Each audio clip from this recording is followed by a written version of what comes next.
बिस्मिल्लाहिर्रहमानिर्रहीम।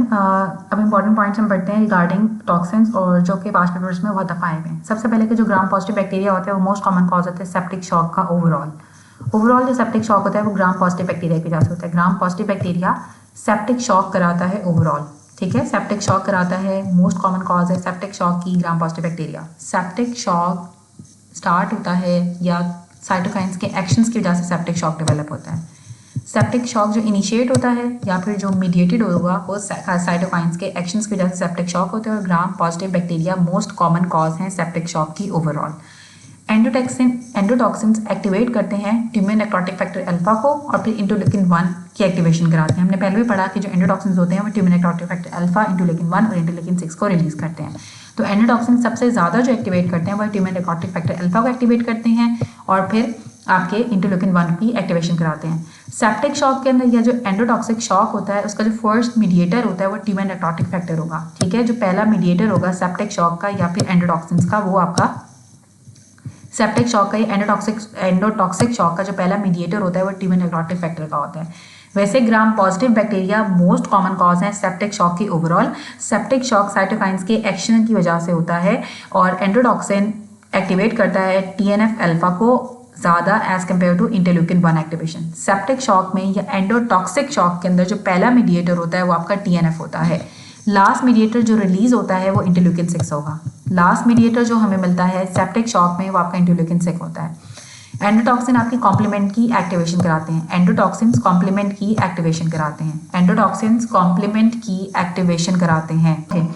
अब सबसे पहले क्या होगा कि जो लास्ट मीडिएटर था इंटरल्यूकिन 6 रिलीज होता है सेप्टिक शॉक के अंदर। एंडोटॉक्सिन में आपकी कॉम्प्लीमेंट की एक्टिवेशन हो जाती है। सुडोमोनास आपके एक्सोटॉक्सिन A को प्रोड्यूस करता है ज़्यादा एज कम्पेयर टू एंडोटॉक्सिन 2 को। और जो एंडोटॉक्सिन होता है वो आपका फीवर कराता है, हाइपरटेंशन कराता है, DIC कराता है। हमने पहले भी पढ़ा था कि जो एंडोटॉक्सिन होते हैं वो फीवर कराते हैं, हाइपरटेंशन कराते हैं, DIC कराते हैं। जो एंटेरो हेमरेजिक जो एंटेरोटॉक्सीजेनिक, ठीक है, जो एंटेरोटॉक्सीजेनिक इकोलाई होता है इसके दो स्ट्रेन्स होते हैं, दो टॉक्सिन्स होते हैं। एक हीट स्टेबल टॉक्सिन होता है, एक हीट लेबाइल टॉक्सिन होता है। जो हीट स्टेबल टॉक्सिन होता है वो ओवर एक्टिवेट करता है साइक्लिक GMP को। जो हीट लेबाइल टॉक्सिन होता है वो ओवर एक्टिव करता है साइक्लिक AMP को। एंटेरोटॉक्सीजेनिक इकोलाई के दो टॉक्सिन्स हैं। हीट स्टेबल एक्टिवेट करेगा, ओवर एक्टिवेट कर देता है साइक्लिक GMP को, ठीक है। और जो हीट लेबाइल टॉक्सिन होता है वो ओवर एक्टिवेट कर देता है साइक्लिक AMP को। जो कॉलरोटॉक्सिन होता है वो ओवर एक्टिवेट करता है साइक्लिक AMP को और परमानेंटली एक्टिवेट करता है आपके जी स्टिमुलेटरी फैक्टर को, जिसकी वजह से आपकी NaCl की सिक्रीशन, न्यूट्रल NaCl की सिक्रीशन बढ़ जाती है और आपका क्लोराइड सिक्रीट होना स्टार्ट हो जाता है गट से। कॉलरोटॉक्सिन आपके साइक्लिक AMP को ओवर एक्टिवेट कर देता है जिसकी वजह से आपका जी स्टिमुलेटरी परमानेंटली एक्टिवेटेड रहता है। तो जो NaCl होता है उसकी सिक्रीशन होती रहती है, कॉन्टिन्यूस सिक्रीशन होती रहती है, जिसकी वजह से आपका क्लोराइड आपके गट से रिलीज होता रहता है या सिक्रीट होता रहता है। एंथ्रैक्स टॉक्सिन मिमिक करता है साइक्लिक AMP को। जो क्लोस्ट्रीडियम डाइफिसाइल होता है इसके दो टॉक्सिन्स होते हैं, टॉक्सिन A और टॉक्सिन B।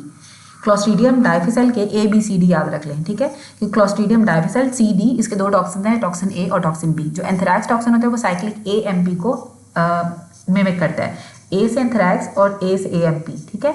तो एंथ्रैक्स टॉक्सिन आपके AMP को मिमिक करेगा। जो पर्टिसिस टॉक्सिन होता है वो G इनहिबिटरी को इनहिबिट कर देता है, इनएक्टिवेट कर देता है और आपके साइक्लिक AMP को की एक्टिवेशन हो जाती है, जिसकी वजह से पर्टिसिस टॉक्सिन आपके G इनहिबिटरी G को इनएक्टिवेट करने की वजह से आपके साइक्लिक AMP की एक्टिवेशन हो जाती है पर्टिसिस टॉक्सिन के अंदर। जो टेटनस और बोटॉक्स टॉक्सिन होते हैं ये प्रोटीएजेस को रिलीज करते हैं, टेटनस और बोटॉक्स, ठीक है। टेटनस और बोटॉक्स प्रोटीएजेस को रिलीज करेगा जो कि स्नेयर प्रोटीन को क्लीव कर देता है, जो यूज होती है न्यूरोमस्कुलर जंक्शन की ट्रांसमिशन के अंदर। प्रोटीएजेस रिलीज होती हैं टेटनस और बोटॉक्स से जो कि स्नेयर प्रोटीन को क्लीव कर देते हैं, जो कि न्यूरोमस्कुलर जंक्शन ट्रांसमिशन के अंदर यूज होती है। टेटनस टॉक्सिन एक्सोटॉक्सिन को ज़्यादा प्रोड्यूस करता है एज कम्पेयर टू न्यूरोटॉक्सिन और ये गाबा और ग्लाइसिन जो कि इनहिबिटरी न्यूरोट्रांसमीटर्स होते हैं उनकी रिलीज को इनहिबिट कर देता है आपके Renshaw cells of the spinal cord से और आपको मोटर नर्व्स को अफेक्ट करता है। क्लोस्ट्रीडियम परफ्रेंजीज का अल्फा टॉक्सिन होता है जो कि लेसिथिनेज होता है जिसमें, और ये डबल जोन हिमोलिसिस कराता है। क्लोस्ट्रीडियम परफ्रेंजीज का अल्फा टॉक्सिन होता है जो कि लेसिथिनेज प्रोड्यूस करता है और डबल जोन हिमोलिसिस कराता है। Toxic shock syndrome toxin 75% cases के अंदर स्टैफ ऑरियस से आइसोलेट होता है और ये सुपर एंटीजन होता है। Toxic shock syndrome toxin TSST toxin staph aureus से आइसोलेट होता है 75% केसेस में और ये सुपर एंटीजन होता है। डिप्थीरिया टॉक्सिन आपकी इनएक्टिवेट कर देता है EF2 को और इनहिबिट करता है प्रोटीन की सिंथेसिस को। डिप्थीरिया टॉक्सिन EF2 को इनहिबिट कर देता है और प्रोटीन सिंथेसिस को इनहिबिट करेगा। जो ट्यूमर नेक्रोटिक फैक्टर होता है उसके बाद पहले इंटरल्यूकिन 1 आती है, फिर नाइट्रिक ऑक्साइड आती है। इंटरल्यूकिन 1 ज़्यादा इंड्यूस करती है fever as compare to interleukin 6। जो ट्यूमर नेक्रोटिक फैक्टर है वो फीवर भी इंड्यूस करता है और हाइपोटेंशन भी कराता है। फीवर जो सुडोमोनास सेप्सिस के अंदर होता है या सुडोमोनास की इन्फेक्शन के अंदर जो फीवर होता है वो TNF के एक्शन की वजह से होता है। ओवरऑल फीवर आपका इंटरल्यूकिन 1 की वजह से होगा मोर देन TNF, लेकिन सुडोमोनास के अंदर जो फीवर होता है वो TNF के एक्शन की वजह से होता है। इंटरल्यूकिन आपका लास्ट मीडिएटर प्रोड्यूस होता है, एंडोटॉक्सिन की वजह से कॉम्प्लीमेंट की एक्टिवेशन होती है। यूरिनरी ट्रैक आपका कॉमन सोर्स होता है ग्राम नेगेटिव सेप्सिस का। स्टेप्टोलाइसिन ओ बीटा हिमोलिसिस कराता है और ASO टाइटर्स हम एक्यूट रिमेटिक फीवर को डायग्नोज करने में यूज़ करते हैं। शिगेला टॉक्सिन आपकी म्यूकोजा की इन्वेजन करता है, लेकिन जो एंटेरो हेमरेजिक ई कोलाई होता है वो होस्ट सेल्स को इन्वेड नहीं करता है। हेमोलिटिक यूरेमिक सिंड्रोम में एंटेरो हेमरेजिक ई कोलाई का O157.H7 एंटीजन इन्वॉल्व होता है। नाउ हम पढ़ेंगे क्लासिफिकेशन ऑफ बैक्टीरिया। जो क्लासिफिकेशन ऑफ बैक्टीरिया वो 3 तरह से हमने बैक्टीरिया को डिवाइड किया हुआ है, एक स्टेनिंग की बेस पे, एक मॉर्फोलॉजी की बेस पे, एक ऑक्सीजन की रिक्वायरमेंट की बेस पे।